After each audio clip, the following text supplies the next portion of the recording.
আপনাদের সহজে বুঝতে হয় এবং অসুবিধে না হয়।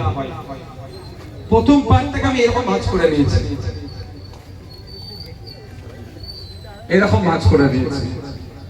এটাকে একদম ফার্স্ট পার্ট হিসেবে ধরবেন, অর্থাৎ এই যে হলুদ থেকে শুরু করে এই গ্যাপ পর্যন্ত, এখান থেকে শুরু হচ্ছে এই লাইনটাকে আমরা ফার্স্ট পার্ট ধরি।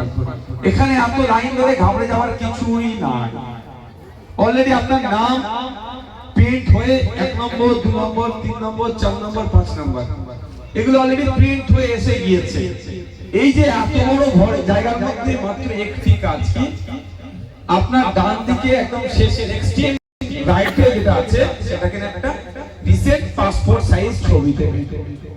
ছবি নিয়ে অনেকে অনেক বিভ্রান্ত করছে, বিভ্রান্তের মধ্যে পড়বেন না। মাথায় টুপি দিয়ে করতে পারেন, মুসলমান ভাইরা মাথায় টুপি দিতে পারে, অন্যান্য ধর্মের ভাইরা মাথায় পাগড়ি, পাঞ্জাবি আছে, শিখ ভাইরা আছে মাথায় পাগড়ি, বা আরো কেউ যদি মাথায় কিছু দেয় অসুবিধে না।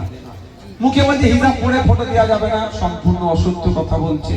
কারণ as per guideline of ECI এর যেটা আমরা গাইডলাইন পেয়েছি সেই অনুযায়ী আপনাদের বলছি 75% ফেস কি ওরা দেখতে চাইছে। যে ছবিটা দেবে 75% যেন সেখানে খোলা থাকে, হিজাব পরা যাবে না, টুপি পরা যাবে না।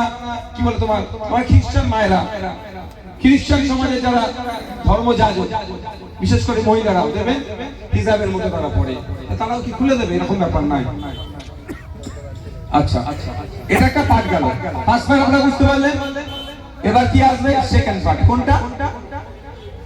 লাল আকার দিয়েছি আপনাদের কাছে, লাল আকার দিয়েছি কেন? এই মাইকের আওয়াজ বাইরে খুব যাচ্ছে না তো বেশি দূরে? এটা মহল্লার মসজিদ, মহল্লার মসজিদটা হচ্ছে কারণ এক জায়গায় আবার সেই ফতোয়াতে চলে আসবেন, ফতোয়াতে যাচ্ছি না আমি, আশা করছি এটা ভুল না, তারপরেও বিতর্ক হতে পারলে বন্ধ করে দিই।